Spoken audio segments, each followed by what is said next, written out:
Who's been watching Virtual House? I've seen it. Awesome. So, needless to say, we got an awesome panel. We have Sean Griffin. We have Chad Schaefer. Yeah. Mr. Jay Cram. And of course, Rob Skiba.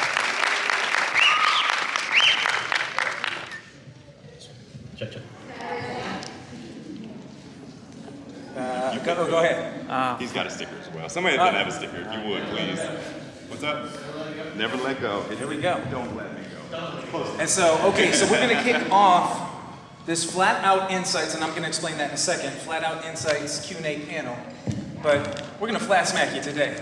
And so how we do this is, Wes, come on now, we're going to go a cappella style. Okay. Give us that flat smack. I got you. Here we go. All I gotta say is shalom from under the seven domes. The truth's not like anything that I've ever known. We living in a room with some roofs and a tomb, and the floor so flat you can see it with a level on. Cold life, it's a cold flat world with a cold light coming from the moon. Cold hard, but I listen for the voice of the bride and the voice of the bridegroom. Make your brain go boom, that's an onomatopoeia. Praise ye Yahuwah, the waters on the Rakia. Mama Mia, Mama Messiah was missing for Trace Diaz, but he came back resurrected with the key to free us, and I'm blessed, so I bless him. And his word is something you can invest in. He said the earth takes shape like clay to the seal when it's pressed in. Heaven stretched out like a tent to rest in. The sky is the limit. And I am Wes Blaze, and give us a round of applause for all of our attendees today.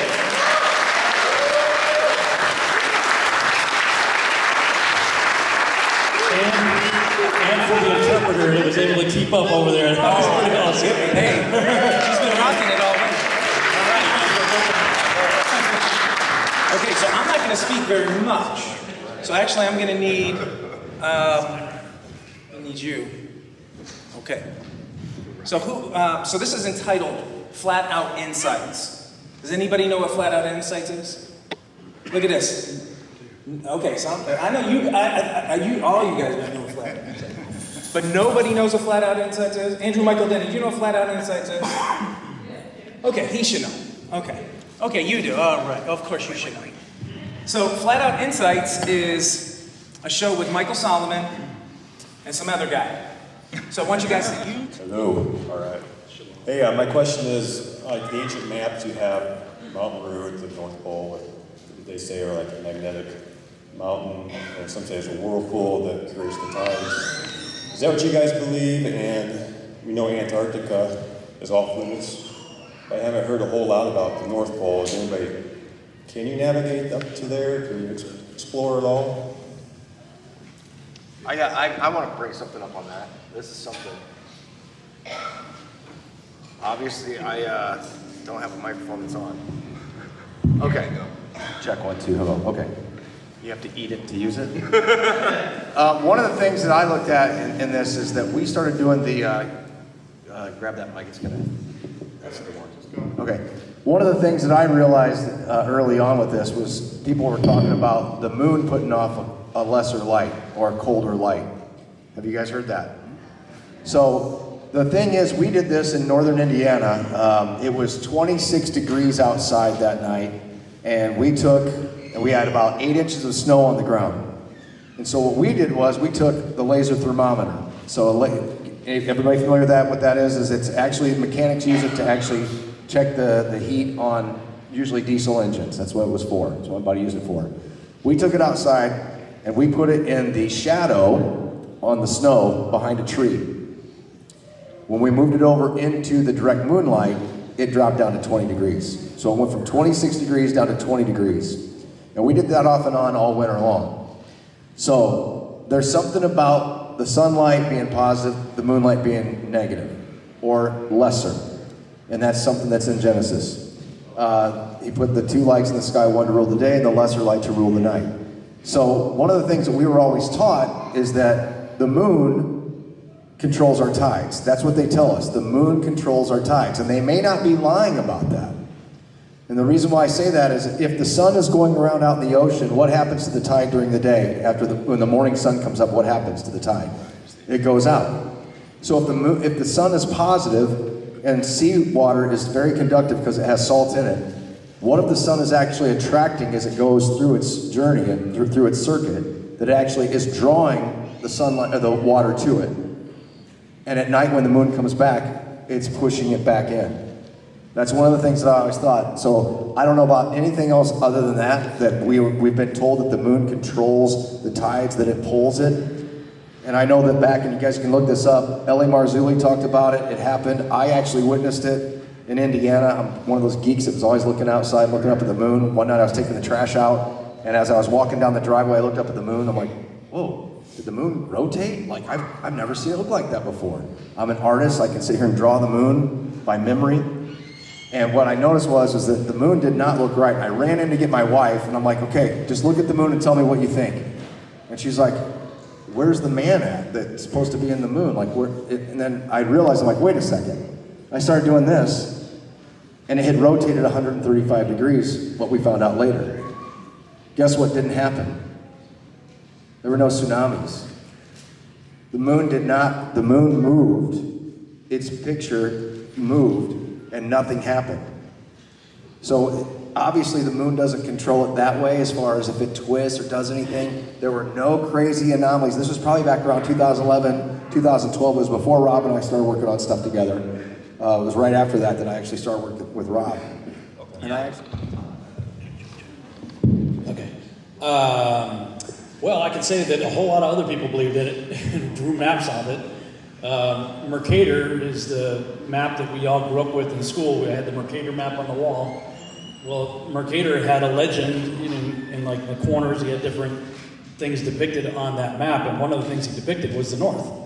And it's a very different depiction of the North than what we see on the globe. It had 4 islands with rivers, bisecting each one of them, and a whirlpool. I think it's 430 something miles across. I think something like that, with a magnetic lodestone that the ancients referred to as Mount Meru in the center. So, this is Mercator, the guy who drew the maps that we all had in our classrooms. He was writing to the queen and describing it, and very fascinating stories about that. But the ancients definitely believed that there was something up there.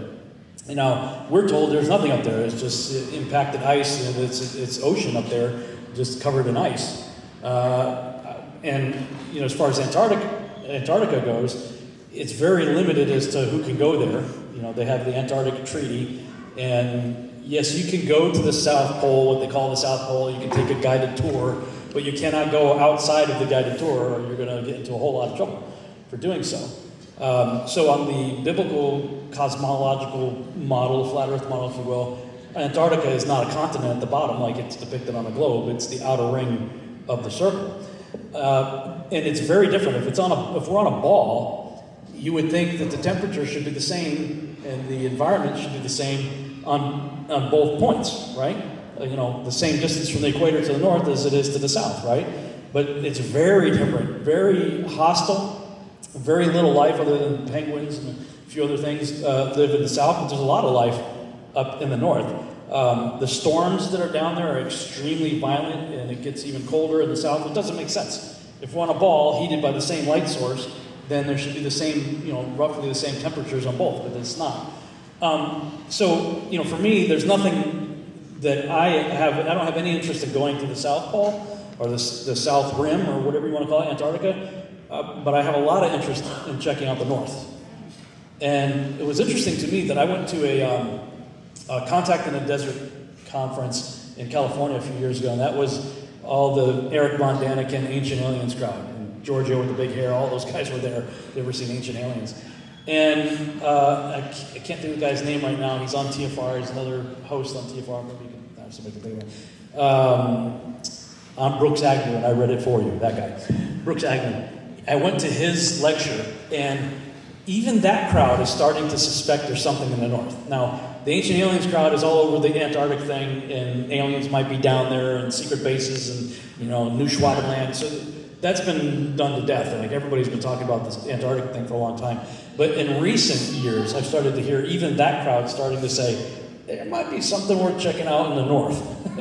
So it's a lot more accessible than the south is. But all I can say is, as far as Mount Meru goes, a whole lot of ancient cultures believed in it, wrote about it, and depicted it, including somebody as notable as Mercator. Hey, another thing, Rob, the aurora borealis, being green lights.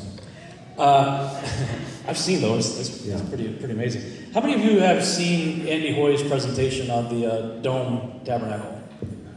Pretty amazing stuff. Now you'll have to talk to Andy about this, but he did not have biblical cosmology or flat Earth or anything in mind at all when he came to those conclusions. But after he had developed his circular dome tabernacle model, it was about the same time as I created the CGI version of what I envisioned Yahuwah's terrarium.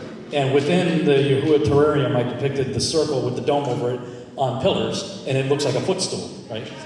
And so Andy was actually looking online for images of the globe because he found that aspects of the tabernacle related to pi, and he thought, oh, this is proof of the globe. And so he starts looking online for royalty-free images that he could use for the globe that he could put into his books and stuff. But he kept seeing the same things that I was seeing, and many of the other researchers here. You see things like CGI, artist rendering, artist conception, anything, but this is a Polaroid snapshot of the Earth. So he starts kind of going, what's up with that? And then in the course of doing Google, before I started becoming shadow banned on all the search engines, he came across my stuff, and he's like, I got to talk to that guy. So in his circular model of the circular dome tent, the Holy of Holies would be in the center of the dome. And it has these curtains, right, that have cherubim on them. And so we started talking about it, and like, what if that's what the aurora, what we call the aurora borealis is? What if it's that curtain, surrounding the north, and if the Mount Meru scenario is true, how many of you have heard of Dr. Michael Heiser's work on Divine Council? Oh, yeah. Have you heard of that? That there's these council of angelic beings that are sort of the Divine Council of Leadership. that may be the meeting place on the sides of the north. That may be the place where they actually have these meetings. That where in the book of Job, that Satan presented himself with the sons of God, the other angels, and they have the whole dialogue in Job. That may have taken place on Mount Meru, what we call Mount Meru. That might have been the place where Yeshua was taken when the devil took him to a very high mountain that he could see all the kingdoms of the world from. It's a lot bigger than Everest. And from that vantage point in the center, you could look around and see all the kingdoms of the world. So, very interesting. But I'm intrigued with the idea that the aurora borealis could be an actual representation of the curtains of the Holy of Holies. Well, it also shows that there's electromagnetic, there's something electrical in the sky going on. Yeah, that's a whole other issue. Yeah. Firmament of power. Next question.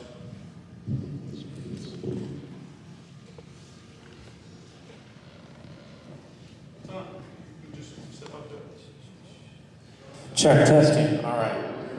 Hey, thank you. So, two things. First is there's a lot of evidences, right, that are considered 50-50.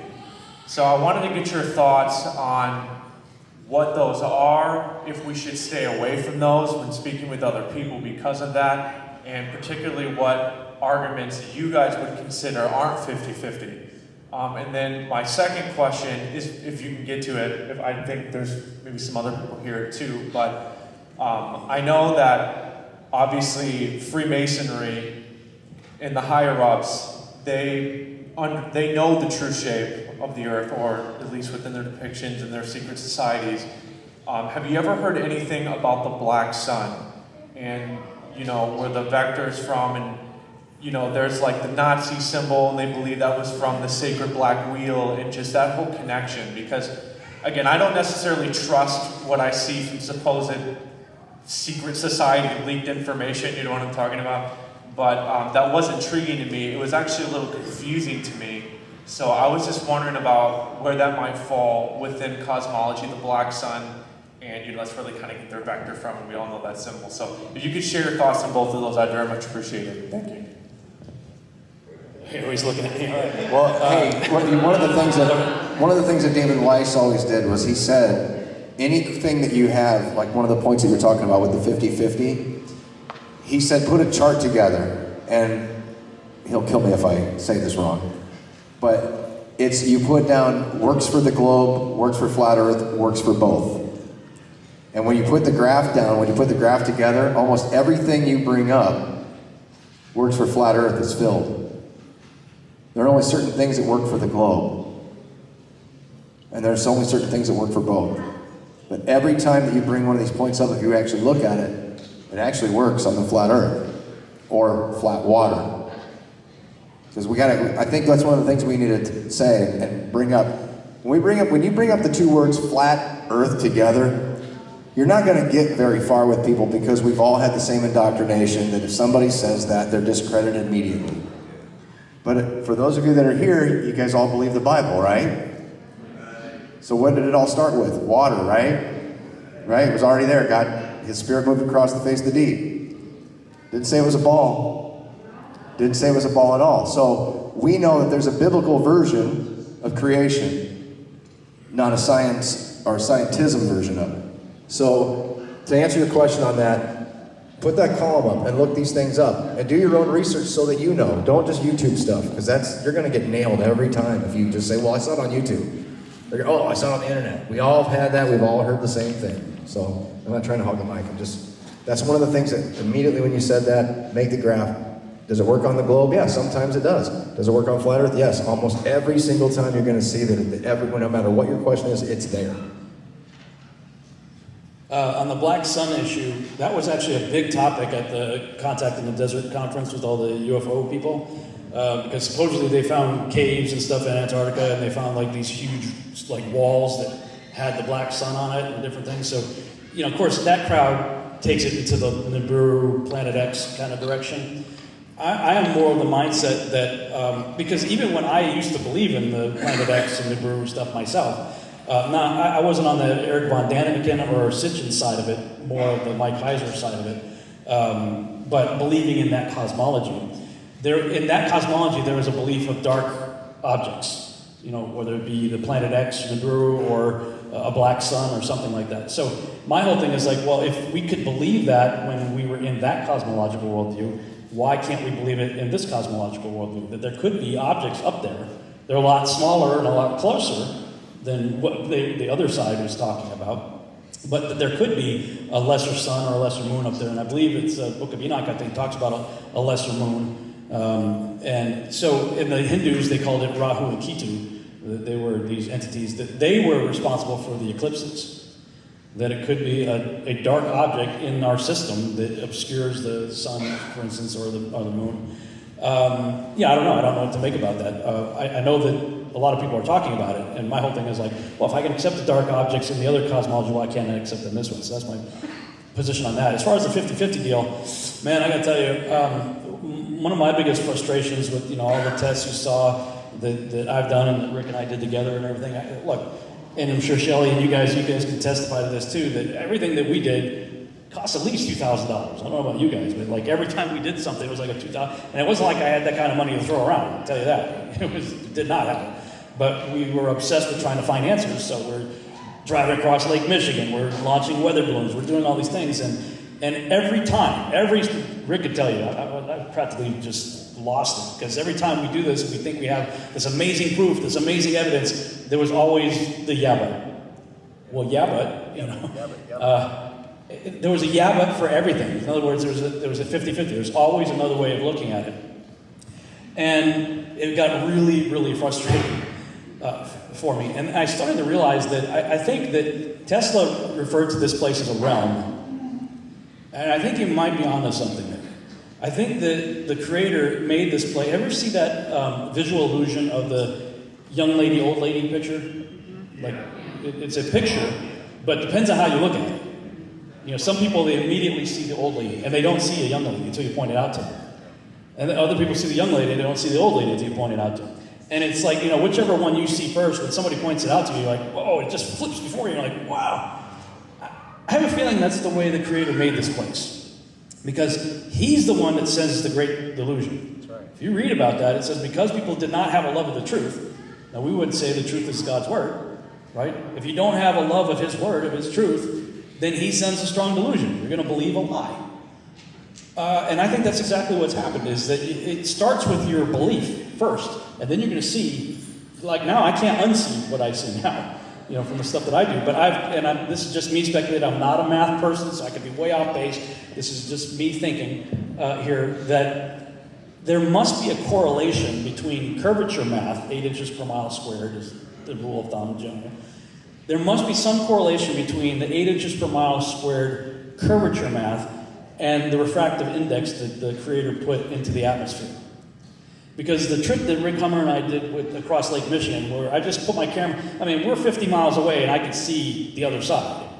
Without the camera, I could see it. Then we put the camera on and we just drove toward it. The city just got bigger and bigger and bigger.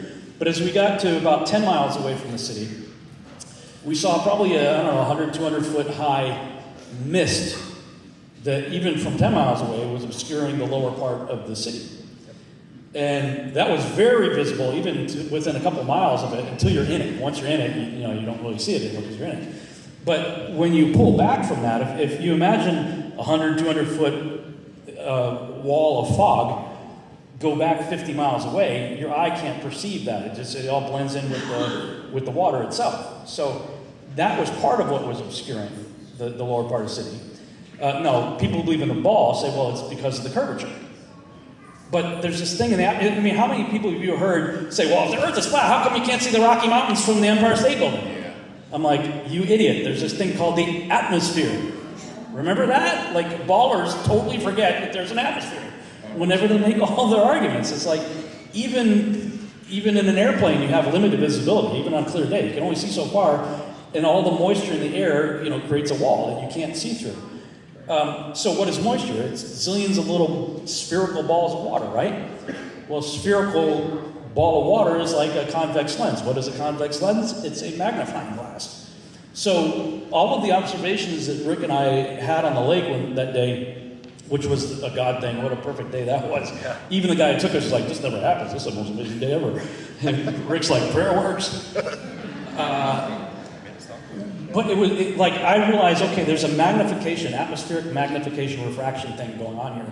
So then I went to the store and bought one of those magnifying sheets that you can use for reading, magnifier. And I just created a cutout of the city of Chicago. I put the magnification sheet there to represent the atmosphere. Put my iPhone up to it so that I could see the entire city.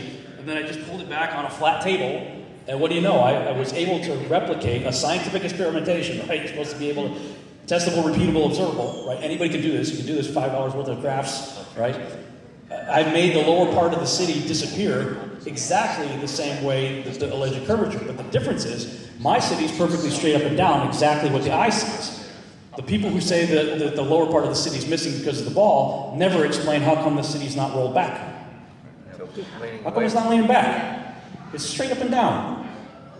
My experiment proved, in my mind anyway, that's the better way of explaining why the lower part of ships can disappear in certain conditions and the lower parts of cities. So the conclusion I came to is that the Creator created this realm, however he chose to do so, but in a way that the math works out either way. Whatever the math is for refractive index has to be some kind of correlation, has to have a correlation to the curvature math, in my opinion, hence the 50-50. So after 5 years of trying and banging my head in the experiments and doing, I just said, you know what, I'm not going to try to prove the Earth's flat anymore. I'm just not. I will, however, prove to you that the people in the Bible believed it. And if the people in the Bible believed it, then that means the Holy Spirit believes it. Now you got a problem to deal with. Have a nice day. That's it, Rob.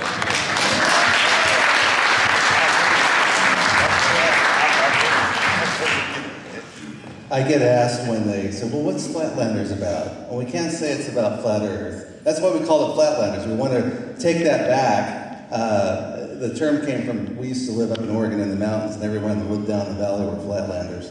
So we thought that was apropos to describe, what we're doing without these preconceived ideas, because when you say you're a flat earther, of course, now it's done. But you're planting seeds of truth, right?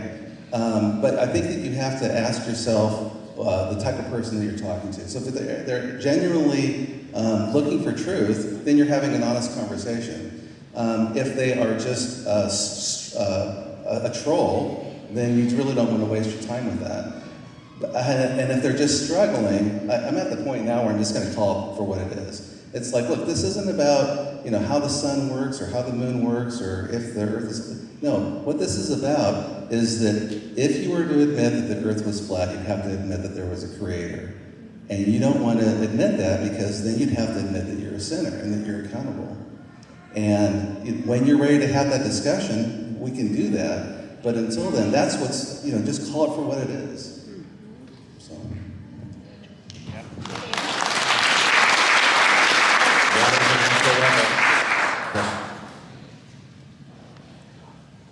Okay.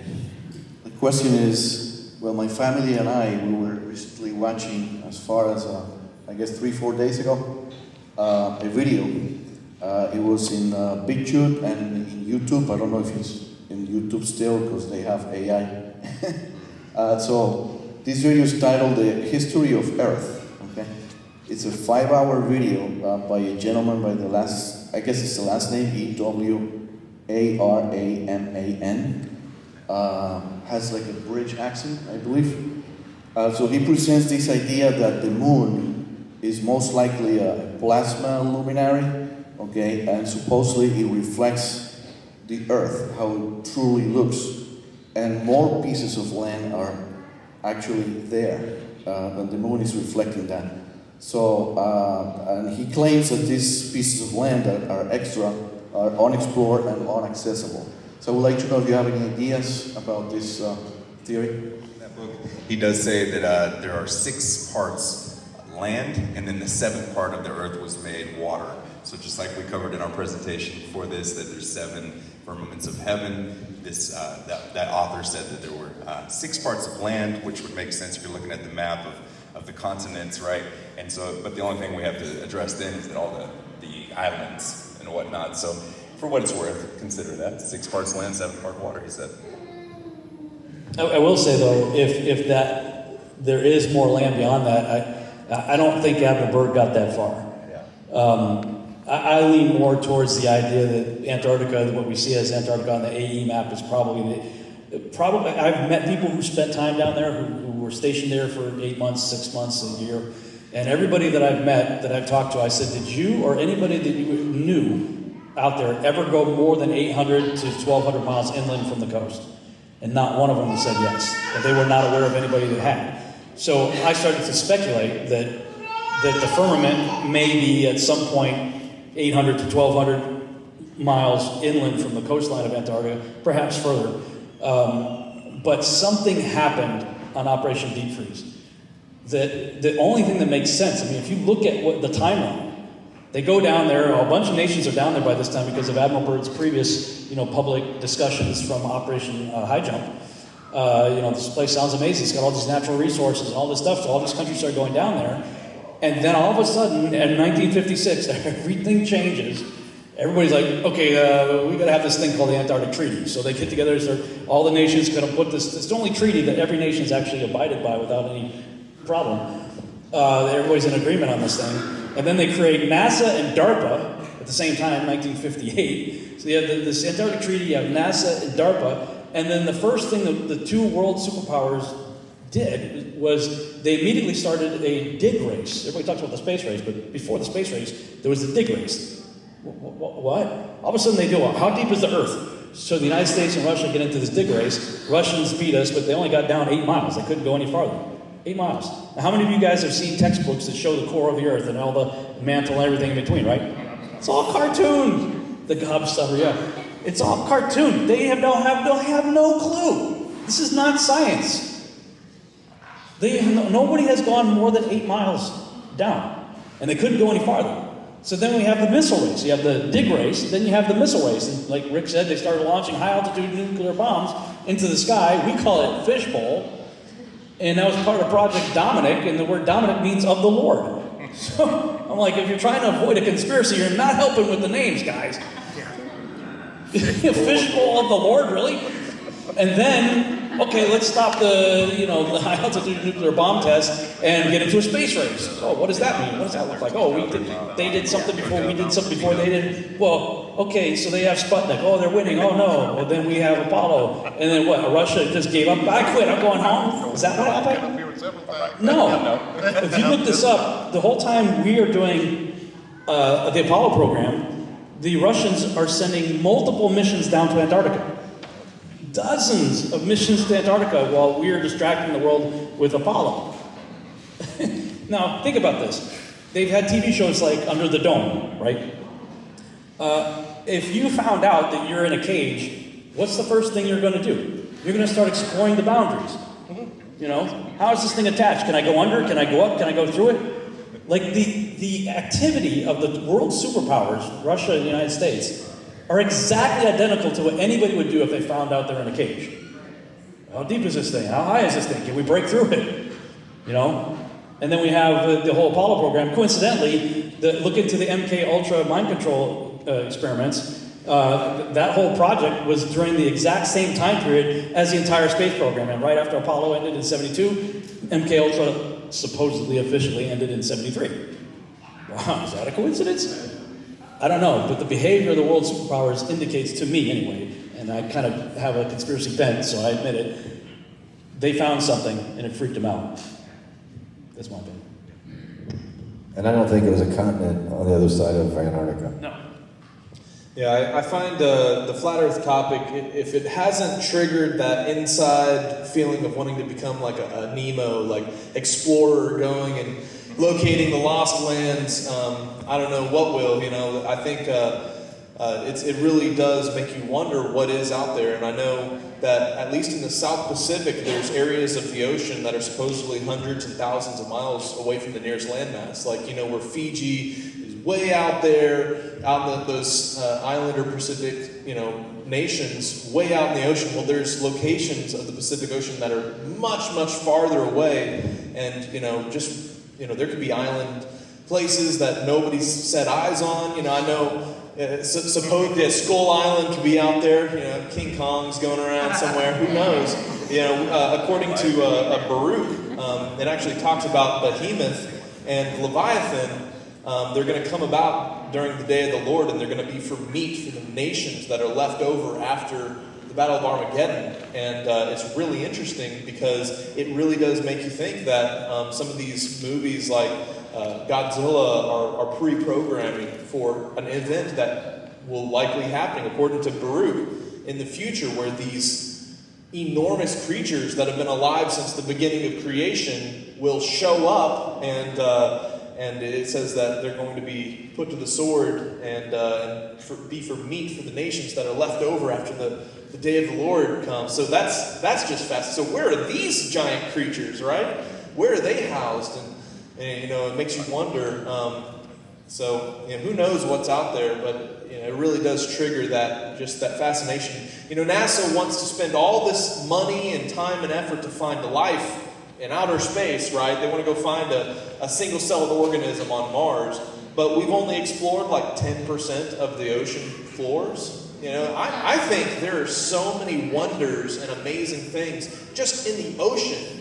And instead of spending our money and resources, you know, making, you know, just like Captain Nemo, the book, you know, he would go and he would explore all these amazing things. Why aren't we spending those billions of dollars to explore where we're at and explore those amazing creations? You look at the Marianas Trench and the things that they found down there. Who knows? Mic check. I just try to take the definitions of the words, and if we're talking about a conversion, that's how we're using the terminology saved, then I would say that Yeshua told us to endure to the end. Hebrews 6 warns us we can fall away. But if you're talking about salvation in the sense of when you're resurrected, then yes, once resurrected, always resurrected. It can be impressive. It can be impressive, but I know that definitely that Elon Musk gets $4 billion a year subsidized by the U.S. government to put on a show, and lots of CGI, with real practical effects as well. NASA gets $20 billion a year to put on a show. They've been doing that for decades. So the world came together about 4,400 years ago to put on a show and build a tower that was going nowhere. So I don't think that the show or any amount of resources allocated to that show should be any indicator of its validity. The world is all about stealing the resources of mankind to deceive mankind. So this is why I love the fact that the coming of the Lord, 1 Enoch 52, 54, also Revelation 22, verse 25, all the nations have to bring their wealth to Yeshua. They can't be deceiving people anymore with stuff. All the tin, soft metals, lead, gold, and silver is brought to Yeshua and is piled up in big mountains. And Enoch says it becomes like wax when we're sweet, meaning it becomes worthless. So he's going to correct those shows put on to deceive people when he returns. Those space ships. Right. That went right. up. Yeah, was it the Virgin Galactic guy? Yeah. Richard Branson. Yeah. None of that stuff was really impressive to me. I mean, Rick Hummer and I sent up weather balloons that were not. He didn't go much higher than we did with the weather balloons. Now we didn't actually go in the weather balloon. That would have been cool. I mean, it would have been neat if it could have been like August Picard or something like that. You can do that, Rob. Yeah, maybe someday, right? But for the amount of money that they've been spending and the amount of time they've been talking about civilian space program for 20 years now, and they went up 20,000 feet higher than when we went with our weather balloon. Ooh, I was like, wow, for billions of dollars that could be way better spent here on Earth. We got a lot of problems here on Earth right now. So all this talk of Mars, okay, let's just think about this. Let's pretend their cosmology is true. Let's believe that what they say about cosmology is true. It's going to be a 7-month journey to this place in a Volkswagen. Okay?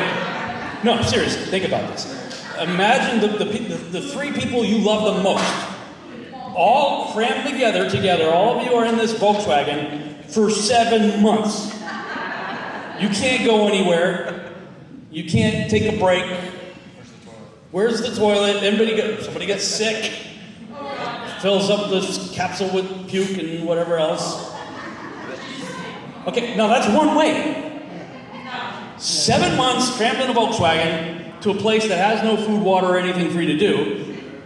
Then you gotta get back in a Volkswagen and go another 7 months to get back here. These people are either gonna kill themselves or go completely insane, assuming any of that was true. And the amount of the billions of dollars that would be spent for this pipe dream is completely and utterly ridiculous and fiscally and morally irresponsible.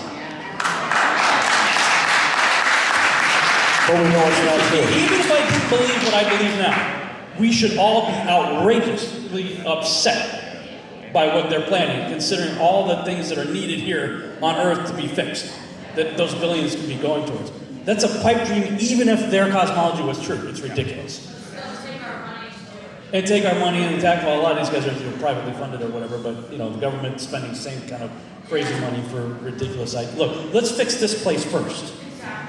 All that other stuff's crazy. So I'm not impressed that somebody can go up there and do things that nobody else can do right now, and they're going to look through curved glass windows at the curvature of the Earth through a GoPro.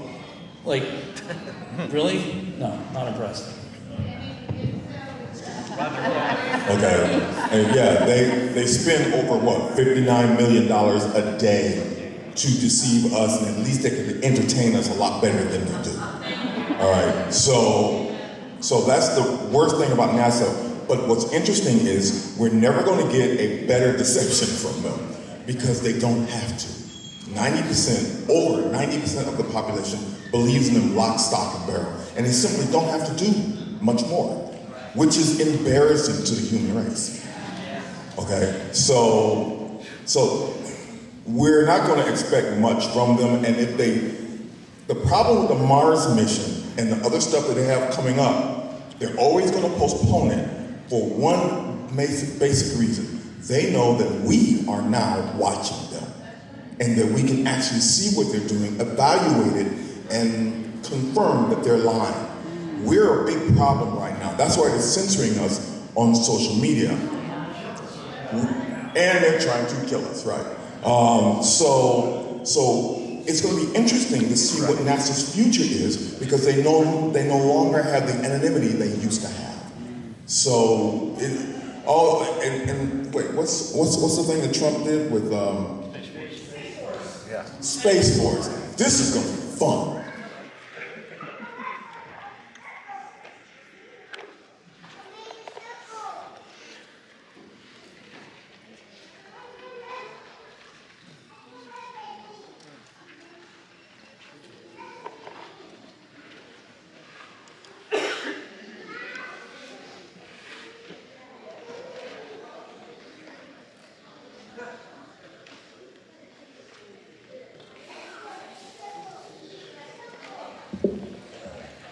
Wow. I don't even know if I'm supposed to be doing this. The Holy Spirit hijacked the service tonight. And that's, you can't ask for anything better than that.